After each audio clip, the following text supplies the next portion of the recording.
సహోదరి సహోదరులారా, దైవబిడ్డలారా, క్రీస్తు సందేశం దివ్యవాణి టీవీ కార్యక్రమానికి స్వాగతం, సుస్వాగతం.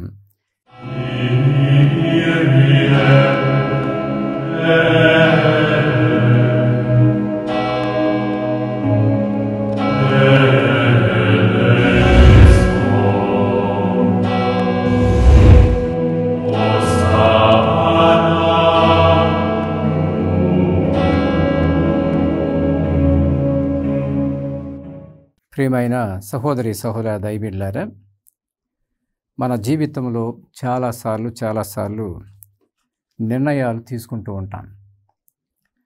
కొన్నిసార్లు మనం ఇతరులను నిందిస్తూ ఉంటాం, వాళ్ళ వల్ల ఇట్లా జరిగిందనేది. కొన్నిసార్లు మనం సంతోషపడతాం, వాళ్ళ వల్ల ఇట్లా జరిగిందనేటటువంటిది. మన జీవితాల్లో జాగ్రత్తలు తీసుకోకపోతే గనక నిర్ణయాలు చేసేటప్పుడు చాలాసార్లు మనము తప్పుడు నిర్ణయాలు చేసి జీవితాన్ని తప్పుబాటులో పెట్టుకొని చాలా హీనమైన స్థితిలోనికి వెళ్తూ ఉంటాం. అందుకే ఈరోజు దేవాది దేవుడు సిరాపుత్రుడైన యేసు జ్ఞాన గ్రంథం 15వ అధ్యాయము 15వ వచనం నుండి చదువుతున్నాం. నరుడు స్వేచ్ఛాపరుడు, నిర్ణయం తీసుకోవటం ఆయనపైన ఆధారపడి ఉంటుందనేటటువంటిది గొప్పగా చెప్తున్నాడు. సిరాపుత్రుడైన యేసు జ్ఞాన గ్రంథం 15వ అధ్యాయము 15వ వచనంలో, నీవు కోరుకొందువేని ప్రభు ఆజ్ఞలను పాటింపవచ్చును, అతనిని అనుసరింపవలనో లేదో నిర్ణయించినది నీవే. నీవు కోరుకొందువేని ప్రభు ఆజ్ఞలను పాటించవచ్చును, అతన్ని అనుసరింపవలనో లేదో నిర్ణయించవలసినది నీవే. 16వ వచనం చదువుతున్నాం.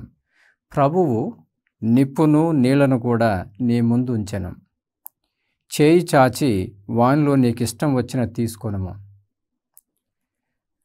17వ వచనంలో, మృత్యువు జీవము కూడా నరుని ముందు ఉన్నది, అతడు తాను కోరుకున్నది తీసుకొనవచ్చును.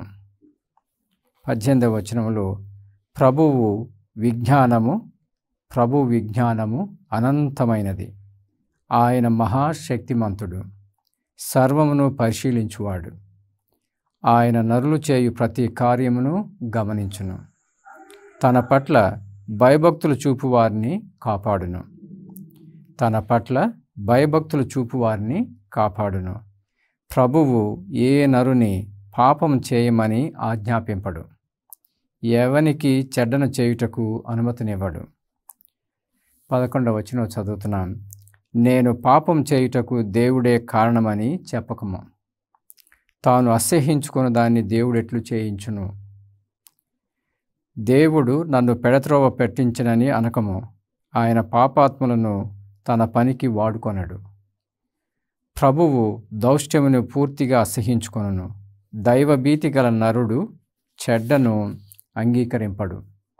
దేవుడు ఆదిలో నరుని చేసినప్పుడు అతనికి తన నిర్ణయములను తాను చేసుకొని స్వేచ్ఛను వసగెను. చాలా గొప్ప వాక్యాలు. దేవుడు మానవుడిని మన రూపంలో సృష్టిద్దామని ఆదికాండం మొదటి 2-3 అధ్యాయాల్లో ఎంత గొప్పగా చెప్తున్నాడు. దేవుడు ఆదిలో నరుని చేసినప్పుడు అతనికి తన నిర్ణయములను తాను చేసుకొని స్వేచ్ఛను వసగెను అంటున్నాడు. ప్రియమైన సహోదరి సహోదర దైవబిడ్డలారా, నిర్ణయం తీసుకోవటం అనేటటువంటిది జీవితంలో దాదాపుగా మనపైనే ఆధారపడి ఉంటుందనేటటువంటి సత్యాన్ని తెలుసుకొని మన జీవితాలు ఎలాగుండాలనేటటువంటిది మనం తీసుకోవాల్సిన నిర్ణయాలపైన ఆధారపడి ఉంటుంది. అదే ఒకసారి ఇద్దరు అన్నదమ్ములు ఇలాగనే ఒక చోట కలిసి ఉంటే ఒక వివాహానికి వెళ్తే ఆ సందర్భంలో తెలిసిన వాళ్ళందరూ రకరకాలుగా అడుగుతూ ఉన్నారు. ఇద్దరు అన్నదమ్ములు, ఒకడు తాగుబోతయ్యాడు, అప్పుడప్పుడు ఇక కొట్లాట్లు గొడవలు అట్లాంటివి జరుగుతూ ఉంటాయి. అప్పుడప్పుడు ఆయన యొక్క జీవితం చూసినటువంటి వాళ్ళు ఏంది ఇంత చండాలంగా ఉన్నాడు అన్నట్టుగా ఉంటుంది. మరొకడు ప్రయోజకుడయ్యాడు. ఎవరైనా కానీ వస్తే వెళ్తే ఆయన దగ్గరికి వెళ్ళాలి, పనులు బాగుంటాయి, పనులు బాగా చేస్తాడు అనేటటువంటిది అలాంటి జీవితం కనపడుతుంది. సో అలాంటి పెళ్ళిలో ఒక ఆయన తాగుబోతుని అడుగుతున్నాడు, నువ్వెందుకు ఇలా అయ్యావు అని అడిగాడు. నువ్వెందుకు ఇలా తాగుబోతోడిగా ఈ తగాదులు, గొడవలు, గందరగోళాలు అన్నీ కూడా ఏంటి అని అడిగితే, ఆ తాగుబోతు బ్రదరు, తమ్ముడు ఇట్లా అంటున్నాడు. అంతా మా నాన్న వల్లే జరిగింది. ఆయన తాగుబోతు, మమ్మల్ని పట్టించుకోడు, ఎప్పుడు కొట్టేవాడు, మా అమ్మను కొట్టేవాడు, ఏదో నేరం చేసి జైలుకి వెళ్ళేవాడు. అందుకే నేను ఇలా తయారయ్యాను అన్నాడు. అందుకే నేను ఇలా తయారయ్యానని. ఆ తాగుబోతు చెప్పింది కొంతమందికి, ఓ అవునా, అట్లనా, మీ నాన్న అట్లా ఉండేవాడా, అందుకే నువ్వు ఇట్లా అయ్యావా అన్నట్టు ఉండేదన్నమాట. సో తాగుబోతును నువ్వెందుకు ఇలా అయ్యావు అని అడిగితే, అంతా మా నాన్న వల్లే ఇది జరిగింది, ఇట్లా జరిగింది. ఆయన ఒక పెద్ద తాగుబోతు, మమ్మల్ని పట్టించుకునేవాడు కాదు, మమ్మల్ని కొట్టేవాడు, మా మమ్మీని కూడా కొట్టేవాడు, ఏదో నేరం చేసి జైలుకి వెళ్ళేవాడు. అందుకే నేను ఇలా తయారయ్యాను అని చెప్తున్నాడు. కొంతమంది అయ్యో పాపం అనుకున్న వాళ్ళు కూడా ఉన్నారు.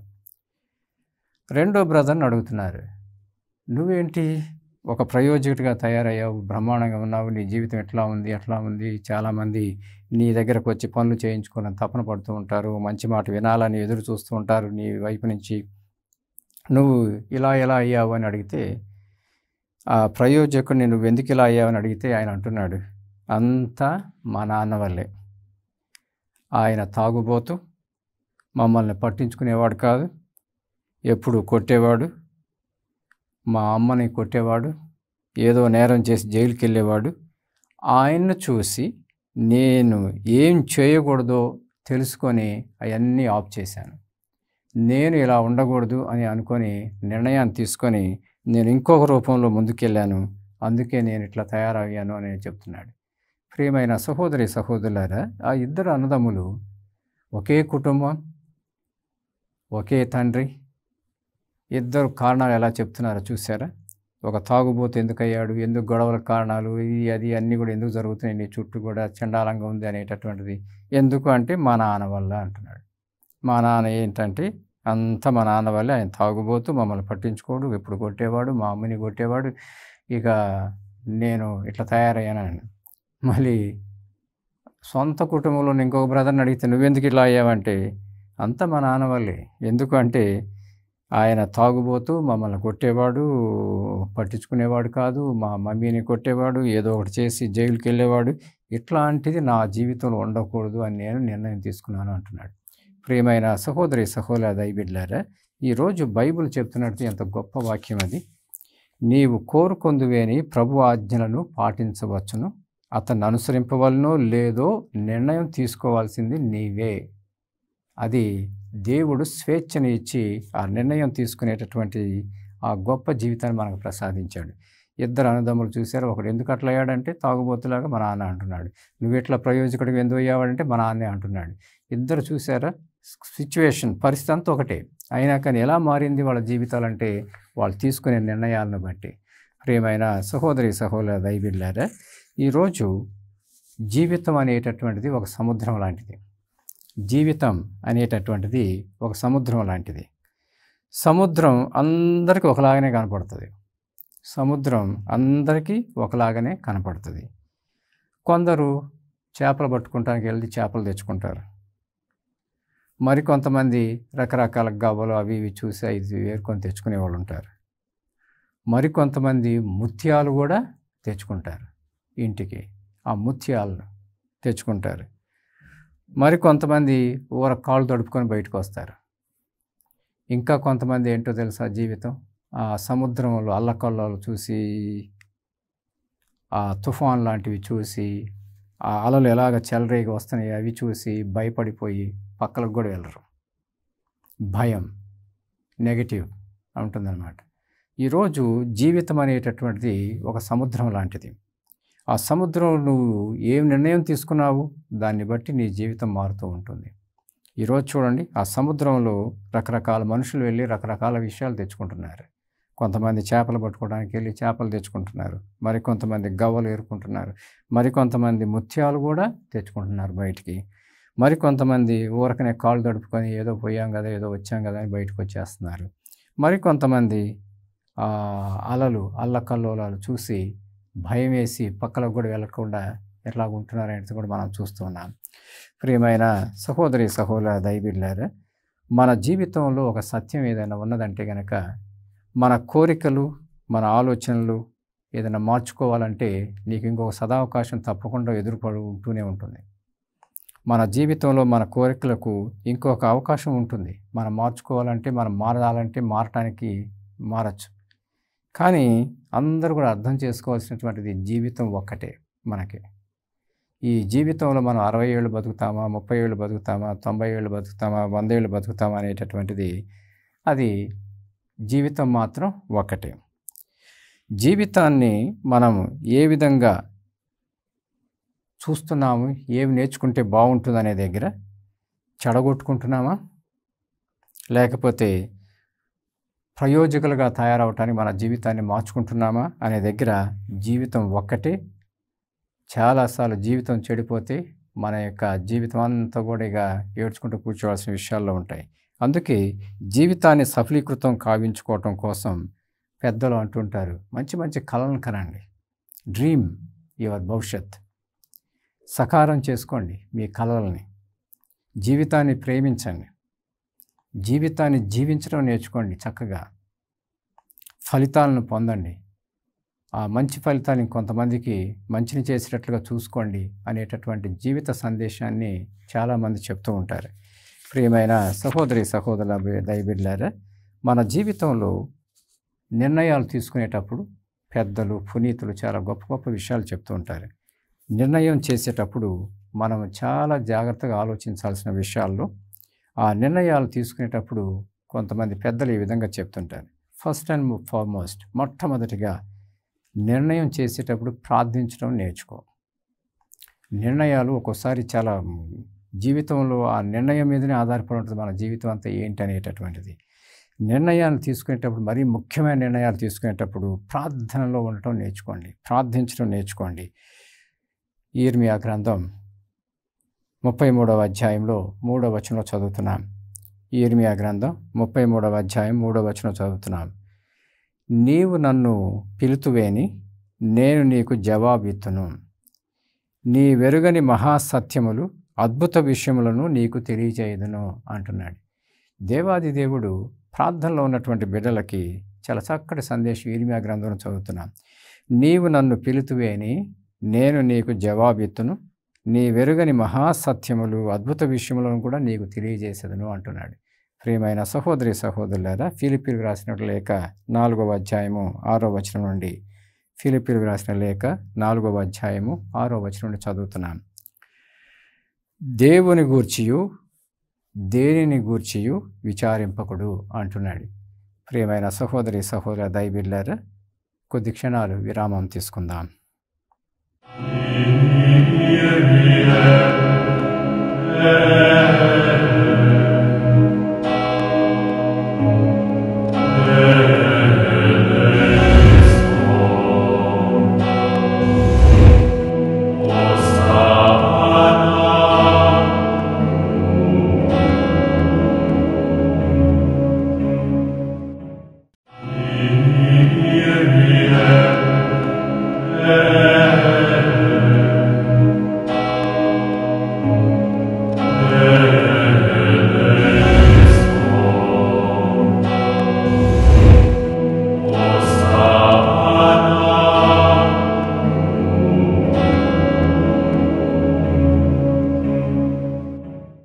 ప్రియమైన సహోదరి సహోదరులారా, క్రీస్తు సందేశం దివ్యవాణి టీవీ కార్యక్రమానికి స్వాగతం, సుస్వాగతం.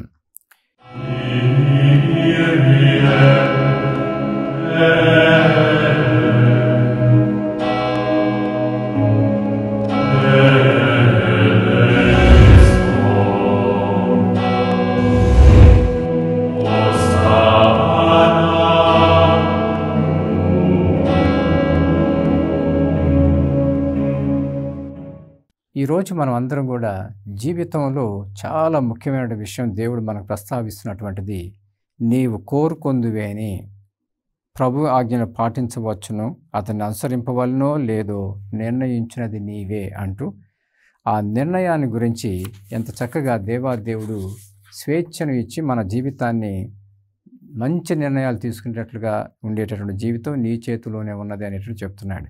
దేవుడు ఆదిలో నరుని చేసినప్పుడు అతనికి తన నిర్ణయములను తాను చేసుకుని స్వేచ్ఛను వసగను అంటూ ఆ స్వేచ్ఛ జీవితంలో ఆ నిర్ణయాలు తీసుకోవటంలో మనం ఎలాగున్నామనే దగ్గర ఈరోజు మనం అందరం కూడా నిర్ణయాలు చేసేటప్పుడు, మరీ ముఖ్యంగా ముఖ్యమైన నిర్ణయాలు చేసేటప్పుడు, నిర్ణయాలు తీసుకునేటప్పుడు ప్రార్థించడం మొదలుపెట్టండి అనేటటువంటి సత్యాన్ని తెలుసుకోండి అంటున్నాడు.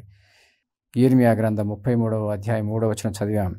నీవు నన్ను పిలుతువేని నేను నీకు జవాబునిత్తును, నీవు ఎరగని మహాసత్యములు అద్భుత విషయములను నీకు తెలియజేసేదను అంటున్నాడు. ఫిలిప్పీయులకు రాసిన లేఖలో 4వ అధ్యాయము 6వ వచనం నుండి 7వ వచనం చదువుతున్నాం. దేనిని గూర్చియు విచారింపకుడు, మీకు ఏమి అవసరమో వాని కొరకు మీ ప్రార్థనలో దేవుణ్ణి అర్థింపుడు. కానీ ఆ విధంగా అర్థించినప్పుడు కృతజ్ఞతాపూర్వకమైన హృదయములతో ప్రార్థించండి అంటున్నాడు. కృతజ్ఞతాపూర్వకమైన హృదయాలతో ప్రార్థించండి అంటున్నాడు. ప్రియమైన సహోదరి సహోదర దైవబిడ్డలారా, చాలాసార్లు మనం ప్రార్థనలో ఉన్నాం అంటాం. మనం జాగ్రత్తలు తీసుకోకపోతే మన జీవితంలో ప్రార్థించేటప్పుడు దేవుడిని నిందించడం, అట్లా జరిగింది ఇట్లా జరిగింది, అందుకే అట్టయ్యా అనేటువంటి చాలా విషయాలు కూడా మనం చేస్తూ ఉంటాం. అందుకే ఈరోజు ప్రభువు చాలా గొప్ప సందేశాన్ని ఇస్తున్నాడు. మీరు నిర్ణయాలు చేసేటప్పుడు ప్రార్థనలో ఉంటూ నేర్చుకోండి. అందుకే యిర్మీయా గ్రంథంలో నీవు పిలుతువేని నిజంగా దైవ భక్తితో విశ్వాసంతో మనం ప్రార్థనలో ఉండి, దేవా నేను తీసుకోవాల్సిన నిర్ణయాన్ని నాకు అర్థమయ్యేటట్లుగా ఏ నిర్ణయం తీసుకుంటే బాగుంటుంది, ఎలా తీసుకుంటే బాగుంటుందో నేర్పించు అంటే దేవుడు మహాసత్యాన్ని తెలియజేసి అద్భుత విషయాలను కూడా తెలియజేసేటట్లుగా నడిపిస్తున్నాడు అంటున్నాడు. అలాగే దేన్ని గూర్చి విచారింపకుడు, మీకు ఏమి అవసరమో వాని కొరకు మీ ప్రార్థనలో దేవుని అర్థింపుడు. కానీ ఆ విధంగా అర్థించినప్పుడు కృతజ్ఞతాపూర్వకమైన హృదయంతో ప్రార్థించండి అంటున్నాడు. ప్రియమైన సహోదరి సహోదరులారా, రెండో విషయం, నిర్ణయాలు తీసుకునేటప్పుడు మనము మొట్టమొదటిది ప్రార్థించడం ఎంత ముఖ్యమో తెలుసుకోండి అంటూ ఉండగా, రెండవది read scripture when making a decision. అంటే బైబిల్ని పఠించండి. నిర్ణయాన్ని తీసుకునే ముందు బైబిల్ని చదవటం నేర్చుకోండి. బైబిల్ చాలా గొప్ప గొప్ప సత్యాలు మనకు ప్రబోధిస్తుంది. అందుకే యెషయా ప్రవక్త 40వ అధ్యాయం 8వ వచనం చదువుతున్నాం. యెషయా ప్రవక్త 40వ అధ్యాయము 8వ వచనం చదువుతున్నాం. గడ్డి ఎండిపోవును, పువ్వు వాడిపోవును, కానీ మన దేవుని వాక్కు కలకాలము నిలుచును. మన దేవుని యొక్క వాక్కు కలకాలము నిలుచును. అందుకే మన జీవితంలో నిర్ణయాలు చేసేటప్పుడు ప్రార్థించడం అనేది చాలా ముఖ్యం. అలాగే బైబిల్ని పఠించడం కూడా చాలా ముఖ్యం. దేవా, నాకు బైబిల్ ద్వారా నిజమైనటువంటి సత్యం నడిపించు అంటే తప్పకుండా మన జీవితాలకు చాలా గొప్ప గొప్ప విషయాలు బైబిల్లో కనపడుతూ ఉంటాయి. పువ్వులు ఎండిపోవచ్చు, గడ్డి ఎండిపోవచ్చు, కానీ దేవుడి వాక్యం సదా అలాగనే ఉంటుందనేటటువంటిది మనకి ఎంత గొప్పగా దేవుడు నేర్పిస్తున్నాడు. ప్రియమైన సహోదరి సహోదర దైవబిడ్డలారా, మూడవది నిర్ణయాలు తీసుకునేటప్పుడు మూడవది పెద్దవారిని, తెలివిగల వారిని అడిగి సలహాలు తీసుకోవటం చాలా ముఖ్యమనేటటువంటిది.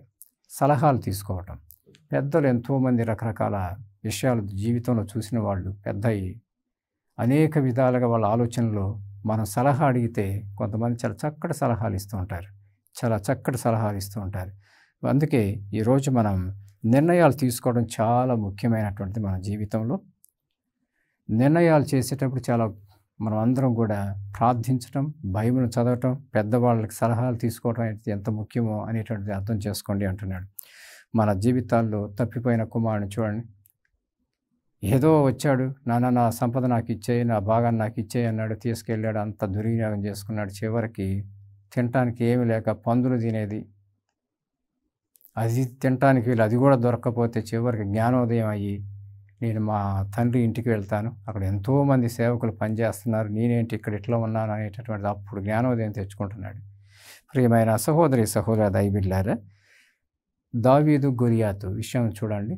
దావీదు గొలియాతు ఇజ్రాయెల్ ప్రజలందరూ భయంతో ఉన్నారు. అక్కడ భయంతో ఉండి ఆ సైనికులు, ఆ శత్రువులు అంటున్నారు, ఇక్కడ గొలియాతు ఉన్నాడు, ఈయన జయించండి, ఆయన జయిస్తే మేము అందరం వెళ్ళిపోతాం, ఇంక యుద్ధాలు ఉండవు, అవి ఏమీ ఉండవు అనేటటువంటిది. లేదా మీరు ఇక పక్క జరగండి, మీ రాజ్యాన్ని మేము ఏలుకుంటాం అనేటటువంటి స్థితికి వచ్చినప్పుడు దావీదు చూసారా ఎంత చక్కగా ఆ పరిస్థితుల్లో ఎంతగా ధ్యానం చేస్తున్నాడు, ఎంతగా వాళ్ళ బ్రదర్స్ని వాళ్ళందరిని అడుగుతున్నాడు అసలు ఏం జరుగుతుంది ఇక్కడ, వాళ్ళు ఏంటి వీళ్ళు ఏంటి అనేటువంటి విషయాలన్నీ కనుక్కొని చివరికి ప్రార్థనలో ఉండి ఒక ఒడిశా పట్టుకొని 2-3 రాళ్ళు తీసుకెళ్ళి మొత్తం స్థితిని అక్కడ ఉన్నటువంటి ఘోరమైనటువంటి పరిస్థితి ఉంటుందేమో అనేటటువంటి భయాందోళనతో ఉన్నట్టు ఆ పరిస్థితుల్లో దావీదు ఎంత చక్కగా అక్కడికి వెళ్ళి 2-3 రాళ్ళు తీసుకుని ఒడిశాలతోటి అంతా కూడా సద్దుమనేటట్టు చేశాడు.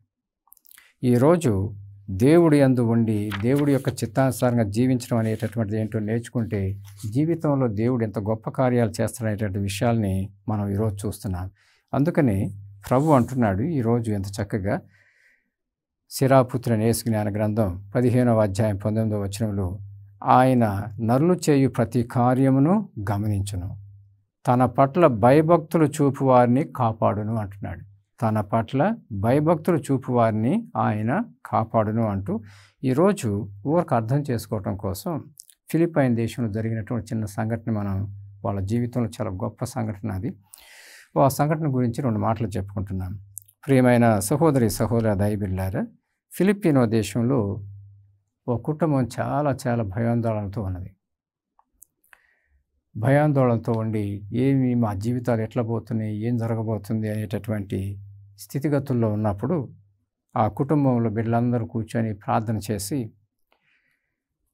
ఫిలిప్పీన్ దేశంలో ఉన్నటువంటి లూర్దు మాత దేవాలయానికి వెళ్ళి అక్కడ మనం ప్రార్థన చేసుకుందాం, ప్రార్థన చేసుకొని అక్కడ ఇచ్చేటటువంటి తీర్థాలను తెచ్చుకుందాం, పవిత్ర తీర్థాలను తెచ్చుకుందాం, మన ఇంట్లో చల్లుకుందాం, అట్లాగే జపదండలు తెచ్చుకొని దేవుడు దీవించిన జపదండలను తెచ్చుకొని ప్రార్థన చేద్దాం, దేవుడి యొక్క దీవెనలు ఉంటే మన జీవితాలన్నీ కూడా చక్కదిద్దుకుంటవి అనేటటువంటిది ఆ విశ్వాసంతో ఆ కుటుంబం లూర్దు మాత చర్చికి వెళ్ళి అక్కడ ప్రార్థనలో ఉండి అటు ఇటు చూస్తూ ఉండగా సడన్గా ఒక ఇటాలియన్ ఫాదర్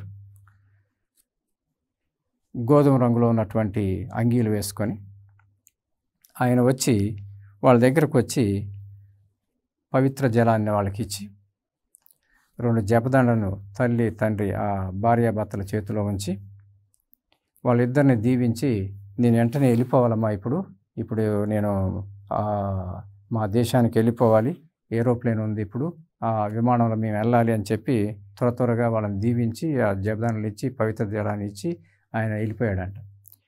వెళ్ళిపోగానే వాళ్ళు అలాగనే గుడిలో కూర్చొని ప్రార్థన చేసుకొని దేవుడి దయ వలన మనకి అనుకున్న తీర్థం, మనం అనుకున్నటువంటి జపదండలు మన చేతికి వచ్చాయి అని సంతోషంగా కాసేపు గుడిలో కూర్చొని ప్రార్థన చేసుకొని ఫాదర్లు ఉండేటటువంటి వాళ్ళ యొక్క గృహానికి వెళ్ళారు కృతజ్ఞతలు తెలియజేసుకోవటానికి.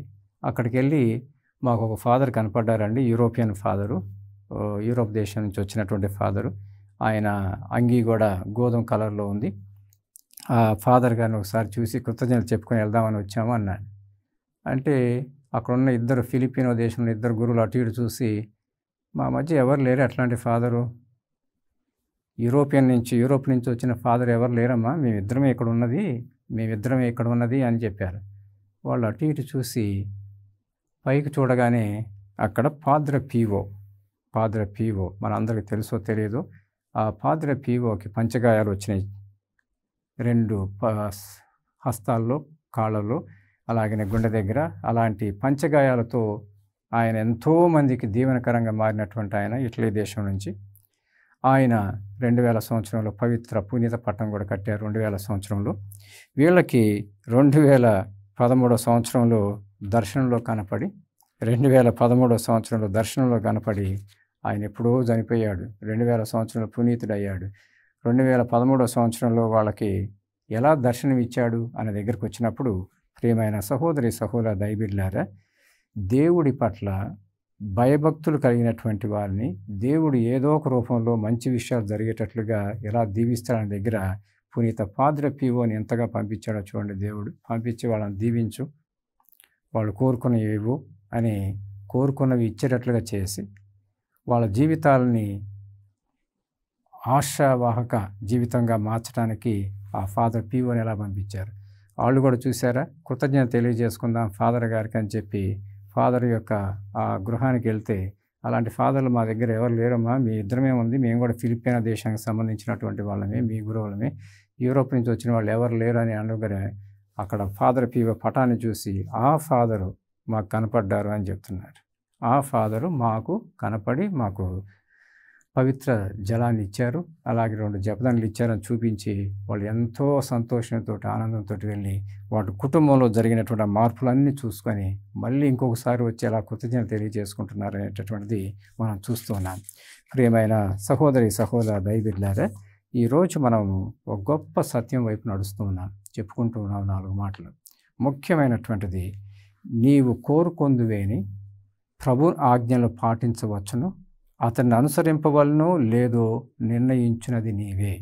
దేవుడు మాత్రం పవిత్రమైనటువంటి గ్రంథాన్ని మన చేతిలో ఉంచి ఆయన ఆజ్ఞలు ఏంటో చూపించి వీటిని పాటించవచ్చా వద్దా అనుకునేది ఆ నిర్ణయం తీసుకోవటం అనేది స్వేచ్ఛను ఇచ్చి నీ మీద ఉంచుతున్నాడు.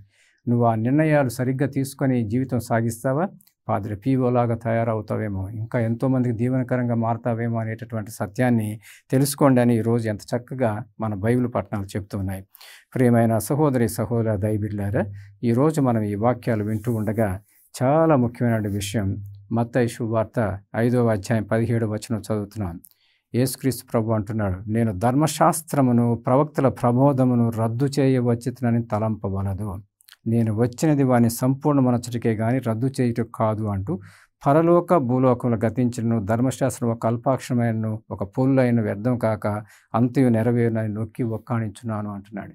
ఈరోజు అలాంటి పవిత్రమైన బైబిల్ గ్రంథాన్ని 10 ఆజ్ఞలు దేవుడిచ్చిన జీవిత విధానాన్ని పాటించవచ్చునా లేదా అనేటటువంటిది ఆ నిర్ణయాన్ని తీసుకోవాల్సింది నీవే, నీ స్వేచ్ఛతోటి అనేటువంటి విషయాన్ని అర్థం చేసుకుంటే కనుక మన జీవితాలు ఫాదర్ పీఓలాగా ఇలా ధన్యమైన జీవితాలుగా మారుతాయనే దగ్గర మనల్ని మన కుటుంబాన్ని దేవుడు దీవించి ఆశ్రయించాలని, నిర్ణయాలు తీసుకున్నప్పుడు ప్రార్థన యందు బైబిల్ చదవటం యందు పెద్దల యొక్క సలహాలను తీసుకుంటూ గొప్పగా మన జీవితాలు మార్చమని, అలా మారేటట్లు మన జీవితాలు కూడా మన నిర్ణయాలు తీసుకునేటప్పుడు కూడా చాలా జాగ్రత్తగా ముందుకు సాగేటట్లు దేవుడు దీవించి మనం నడిపించమని ప్రత్యేకంగా ప్రార్థన చేసుకుందాం.